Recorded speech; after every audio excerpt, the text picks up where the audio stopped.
Assalamualaikum warahmatullahi wabarakatuh. Bismillah, alhamdulillah, wassalatu wassalamu ala rasulillah wa ala alihi wa sahbihi wa man wala wa la hawla wa la quwata illa billah. Subhanaka la ilma lana illa ma'alamtana innaka antal alimul hakim. Rabbi syrah li sadri wa yassir li amri wahlul 'uqdatam min lisani yafqahu qawli, amma ba'd. Wa inna ta'allum wa ta'lim wa tadzakkur wa tadhkir wa nafa intifa' wal ifadah wal istifadah wal hatha ala tamassuki bi kitabillah sunnati rasulih ibtiwa amradatillahi subhanahu wa ta'ala. Bismillahirrahmanirrahim. Qala al-mu'allif rahimallahu nafa'ana bihi wa bi 'ulumihi fid dharain amin. Bismillahirrahmanirrahim. Mata a'toka ashhadaka birrahu wa mata mana'aka ashhadaka qahrahu fahuwa fi kulli dhalika muta'arrifun ilaika wa muqbilun bi wujudi lutfihi alaika. Alhamdulillah, kita masih ditakdir Allah bisa kembali ketemu dalam keadaan sehat walafiat. Semoga barokah baca Rotibul Athos dan juga baca kitab Hikam Ibnu Athaillah Sakandari ini, kita mendapatkan futuh dan kita mendapatkan ilmu yang barokah, manfaat bidin wa dunya akhirah, dan apa yang menjadi hajat-hajat kita dikabulkan oleh Allah Subhanahu wa taala. Dan kita tidak keluar dari majelis ini kecuali dosa kita sudah diampuni oleh Allah Subhanahu wa taala. Amin ya rabbal alamin.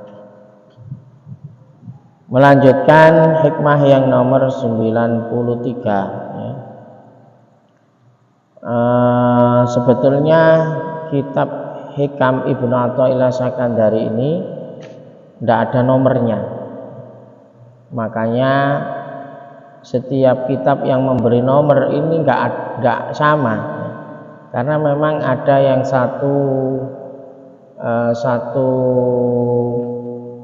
ibarah itu dijadikan 2 dan dijadikan 3 ya, sehingga menjadikan perbedaan angka di dalam hikmah.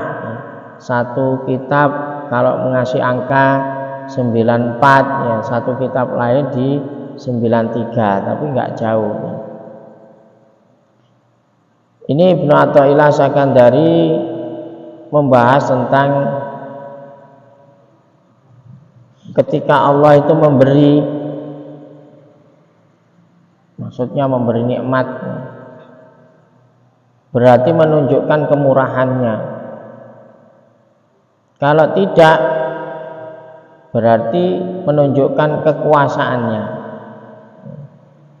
Mata a'toka ashhadaka birrahu, apabila Allah memberikan karunia-Nya kepadamu, maka Dia akan menunjukkan karunia belas kasih-Nya, birrahu, kebaikannya. Wa mata mana'aka ashhadaka qahrahu, dan apabila Allah menolak pemberiannya, tidak menurunkan pemberiannya, maka Ia menunjukkan sifat kekuasaannya.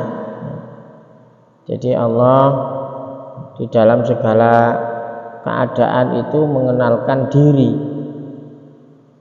Jadi Allah itu punya 2 sifat. Ada sifat jalaliyah, sifat yang hebat ya. Ada sifat ini sifat qahriyah atau sifat yang menunjukkan kekuasaannya. Ya, jadi manusia hidup ini pasti akan menerima sifat-sifat Allah, baik sifat jamaliyah maupun sifat jalaliyah. Jadi Allah itu punya sifat jamaliyah. Jadi di Asmaul Husna yang jumlahnya sifat Allah yang namanya ada 99, itu kalau dibagi ada sifat jamaliyah, ada sifat jalaliyah. Ketika Allah menunjukkan sifat jamaliyahnya, berarti kita dalam keadaan senang. Dalam keadaan senang. Tapi ketika Allah menunjukkan sifat jalaliyahnya, berarti kita diuji oleh Allah Subhanahu wa ta'ala. Jadi Ibnu Athaillah ini mengatakan, kalau Allah memberikan kepadamu suatu pemberian karunia yang menyenangkan gitu, maka berarti Allah menunjukkan sifat kemurahannya. Contohnya apa? Sifat latif, ya, seperti yang tadi kita baca, ya latif bi khalqi, ya alim bi khalqi, ya. Ini Allah mempunyai sifat latif, maha lembut. Ada lagi sifat rahim, maha kasih. Ada lagi sifat wahab, maha memberi, karim, pemurah. Itu sifat jamaliyah. Basit, ya, melapangkan. Itu kalau orang mendapatkan sifat jamaliyahnya, berarti kita mendapatkan kelembutan, kemuliaan, dengan mendapatkan kesenangan, kelapangan hidup. Ya, jadi orang hidup itu kan macam-macam, ono sing uripe lapang enak. Kalau orang Jawa ngarani urip songo, hidupnya enak terus, ya. Berarti dia mendapatkan sifat jamaliyahnya Allah. Kemudian dia bisa bersyukur kepada Allah atas nikmatnya, lalu ia mendapatkan kebaikan. Nah, in syakartum la azidannakum.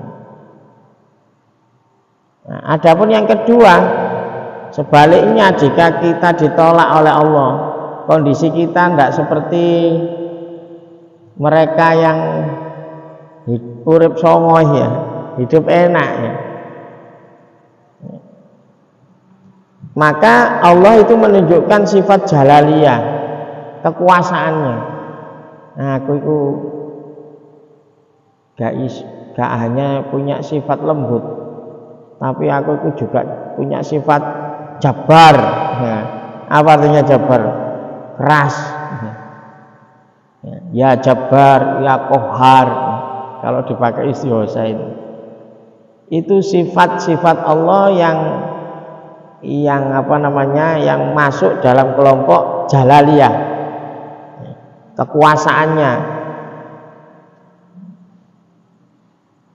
Ada lagi manik, ya manik yang mencegah, ya kohar yang berkuasa, mutakabir yang sombong, yang gagah. Hanya Allah yang mempunyai sifat mutakabir itu, perkasa. Jadi ketika kita disempitkan hidup, berarti Allah itu nunjukno kehebatannya. Wah, aku gak iso gak anggahe wong seneng tok, ya iso ae gawe susah, ya. Jadi dua-duanya ini sama-sama dalam sifat Allah Subhanahu wa ta'ala. Jadi menurut orang yang ahli tasawuf, orang-orang yang hatinya bersih, kalaupun kita enak, berarti ya kita dihadapkan dengan sifat jamaliyahnya Allah. Kalaupun kita enggak kondisi enak, berarti kita dihadapkan dengan sifat jalaliyahnya Allah Subhanahu wa ta'ala. Jadi enggak sama sekali keduanya ini enggak mempengaruhi. Maksudnya enggak mempengaruhi gimana? ketika orang berhadapan dengan sifat jalaliyah nggak menjadikan lari dari Allah. Ya sama dalam, berarti Allah itu sayang dengan kita, tapi Allah itu ingin menunjukkan aku itu duwe sifat manik, menolak. Gak semua keinginanmu itu harus dituruti ya. Aku duwe sifat jabar, ras ya. Bukan hanya lembut saja, aku duwe sifat mutakabir ya. Nah, itu Allah menunjukkan kepada makhluknya. Jadi ketika kita melihat orang dalam sifat jamaliyahnya, kita biasa, wong itu juga Allah yang menunjukkan ya. Bahasanya Allah yang posisinya di situ ya. Kalau ada orang yang dalam keadaan sempit ya, itu juga sama saja Allah juga ada di situ. Artinya itu Allah kepingin nunjukno sifat apa namanya jalaliyahnya ya. Jadi sama-sama dalam kondisi seperti itu. Artinya apa? Artinya musibah yang hakiki ya, itu adalah sesuatu pemberian yang justru malah menjauhkan dari Allah Subhanahu wa ta'ala. Kalau ada orang dikasih sakit lebih baik, keadaan sakit itu lebih baik daripada keadaan sehat. Jadi seperti itu. Jadi hanya kita ini sebagai manusia hanya berusaha berperan. Aku itu posisine oleh jamaliyah Allah, atau kita mendapatkan jalaliyahnya Allah, menunjukkan kekuasaan Allah. Jadi kan gitu. Berapa mudahnya Allah membalikkan nasib kita, gak kurang-kurang ya. Asalnya nasibnya gak apik dadi apik, sing apik dadi gak apik ya. Itu semuanya masih dalam apa namanya sifat-sifat Allah Subhanahu wa ta'ala. Artinya gini, kalau kita dalam kondisinya bukan berarti kita itu dalam kondisi jauh dari Allah, enggak. Jadi aku iki wong apes ya. Aku iki jadi orang yang apa namanya ibaratnya putus asa, gak koyo wong iku urip enak dan lain sebagainya. Jadi oleh karena itu terimalah semua apa yang menjadi musibah bagi kita, baik itu penyakit, kesempitan hidup ya. Karena apa? Hakikatnya merupakan semuanya itu karunia Allah Subhanahu wa ta'ala. Janganlah kita menuduh Allah dalam penolakannya. Aku ndonga, aku sholat, aku ibadah, tapi tetap aja menuduh Allah itu zalim, tidak adil. Gak adil ya. Aku iku wong apik tapi uripku kok soro. Iku wong maksiat kok uripe enak. Sehingga menuduh Allah itu tidak adil dengan hambanya. Padahal tidak seperti itu ya. Sama-sama dalam sifat Allah ya. Tergantung tadi itu pas kondisi jamaliyahnya atau kondisi jalaliyahnya Allah Subhanahu wa ta'ala. Ada satu cerita, seorang sahabat namanya Imran bin Husain radhiyallahu anhu. Imran bin Husain yang rela merasakan sakit tapi merasakan kenikmatan ya, itu sahabat Nabi namanya siapa? Imran bin Husain ini. Itu tetap bersyukur, nggak pernah mengeluh, tetap beribadah. Tentunya ibadah sesuai dengan kemampuannya yang sakit, melakukan kewajibannya yang fardu-fardu, yang sunah-sunah saisoe dilakoni tanpa ada rasa apa.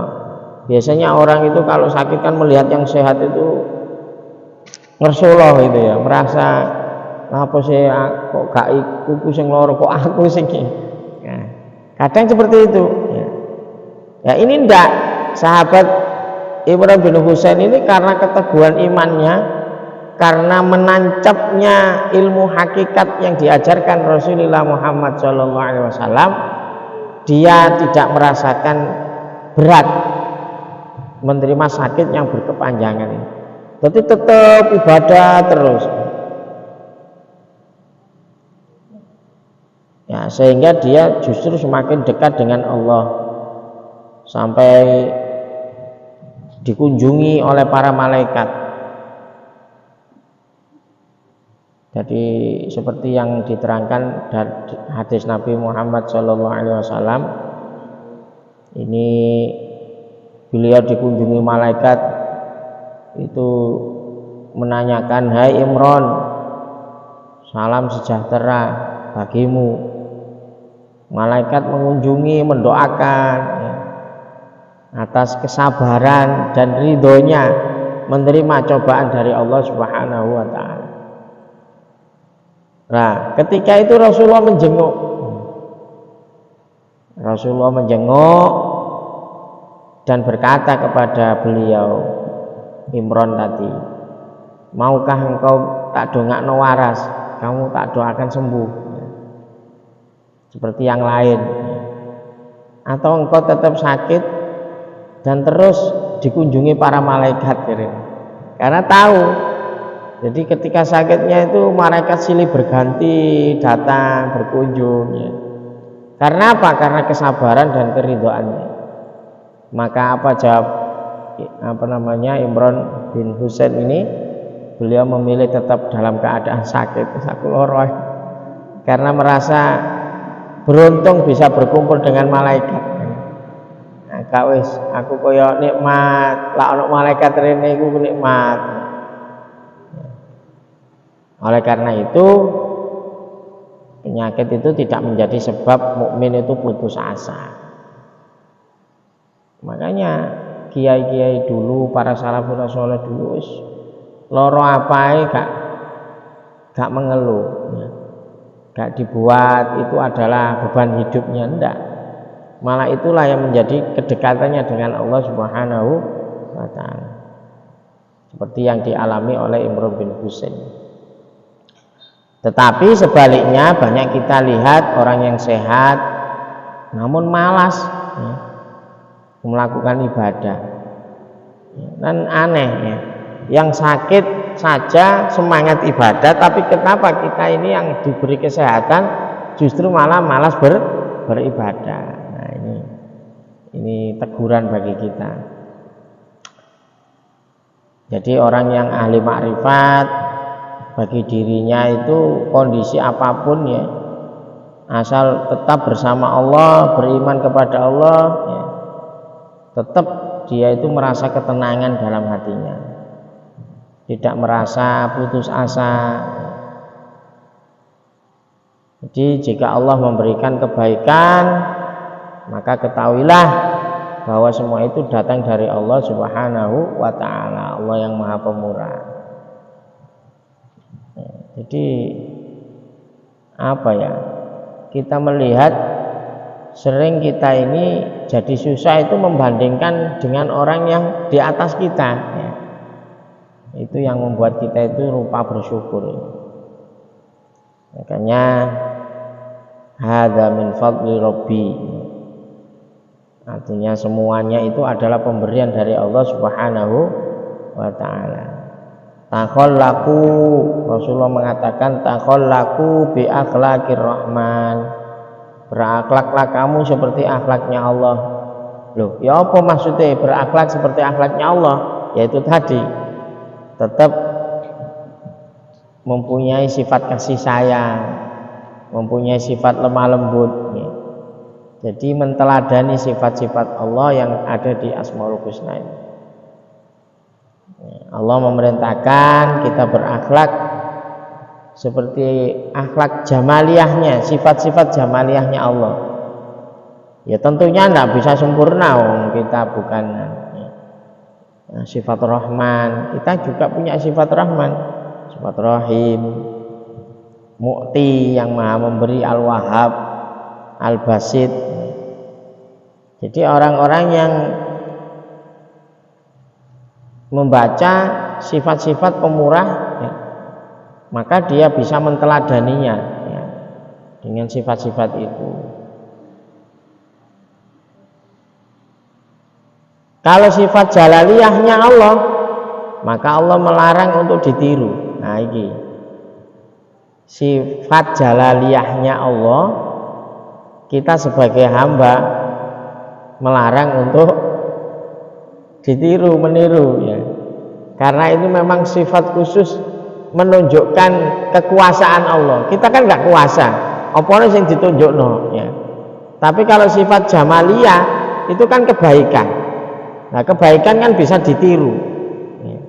Tapi kalau kekuasaan ya gak iso, kita tidak punya sama sekali kekuasaan, kekuatan tidak punya. La haula wala quwata illa billah. Jadi untuk sifat jalaliyahnya Allah, Allah melarang untuk ditiru karena tidak pantas manusia punya sifat seperti sifat Allah Jabbar, keras, maha keras. Al-Mutakabbir, apa artinya? Sombong. Nah, sombong. Karena apa kok kita tidak boleh meniru? Karena kita tidak memiliki manfaat atau madharat terhadap dirinya. La yamlik li nafsihi naf'an wala dharra.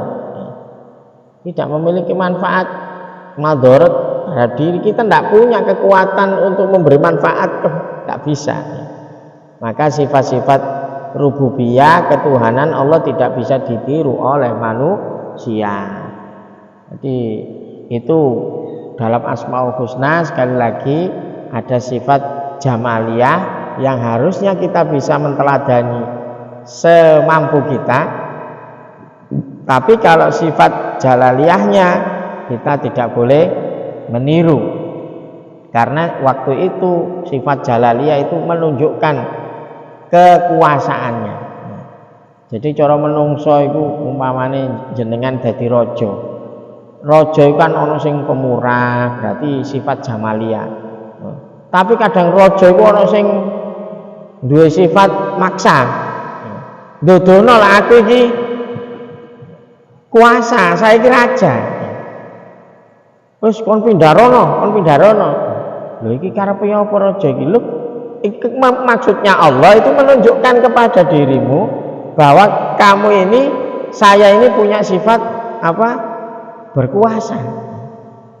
Lala raja gak duwe kewenangan apa namanya mindah atau melakukan sesuatu ya duduk raja jenenge ya. Nah, begitu juga Allah. Allah itu kadang menunjukkan sifat jamaliyahnya, kadang Allah menunjukkan sifat jalaliyahnya. Lah, kenapa Allah menunjukkan sifat jalaliyah? Nuduhno saya Allah itu maha berkuasa ya. Lah, ketika kita menemukan sifat-sifat dua itu kepada manusia, mbok awakmu pas oleh jamaliyah, mbok pas oleh jalaliyah, ya sudah, itu terima saja, itu memang kehendak Allah gitu loh. Allah berkehendak. Jadi apa lak ngarani, ibarat wayang wis sing ngatur wis iki bagian kok sing ngene, bagian ngene. Wis nurut ae. Tapi semuanya pasti baik. Semuanya pasti baik. Karena apa? Karena semuanya ini dari Allah Subhanahu wa taala. Karena apa? Karena tujuannya juga gitu. Yang penting kita bersama Allah. Dalam kesenangan juga bersama Allah, dalam kesusahan juga bersama Allah. Itu maksudnya seperti itu. Bisa dipahami ya. Jadi ada kadang Allah akan menunjukkan yes koyo preman lah ya. Cak Imam sing tahu jadi preman kan ngono. Kadang punya sifat lembut ngowahi kanca-kancane. Tapi kadang ya bersifat apa namanya? Kon kudu mel arogan gitu loh. Kalau aku apa kok ngono? Lah aku duduk aku iki pimpinanmu. Dodono nang anak buahe kalau saya ini orang yang berkuasa di sini sakarepku. Nah, seperti itu. Nah, tapi ini kita analogikan saja kalau di dunia ya.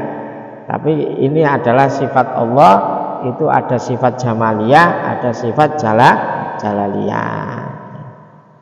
Maka kita sebagai hamba ya wis nrimo ae, berarti lah wis waduh aku iki ketekan sifat jalaliyah Allah rek ya wis diterima ae ya. Iki Gusti Allah kepengin dodono kalau dia ini berkuasa. Aku lho tibake gak iso apa-apa. Lah wis dikai Gusti Allah lara iso apa awake dhewe, kan gitu. Jadi kita tidak tahu kapan Allah itu akan menjadikan sifat jamaliyahnya, kapan Allah menjadikan jalaliyah, kan kita tidak tahu ya. Sakarepe Gusti Allah ya. Semuanya itu pilihannya Allah Subhanahu. Lah awake dhewe sebagai hamba wis nerima ae. Pokoknya yang penting kita bersama Allah aman. Wis ta nurut ae bahasane, wis nurut ae. Tak kongkoni apa, tak kondisino kaya apa, wis penting nurut. Ambek aku mesti selamat ya. Kan gitu. Umpamanya kok rajane preman wis dikongkon ngene wis nurut ae. Karena apa? Saya menjamin, semuanya yang menjamin saya. Yang menjadikan nanti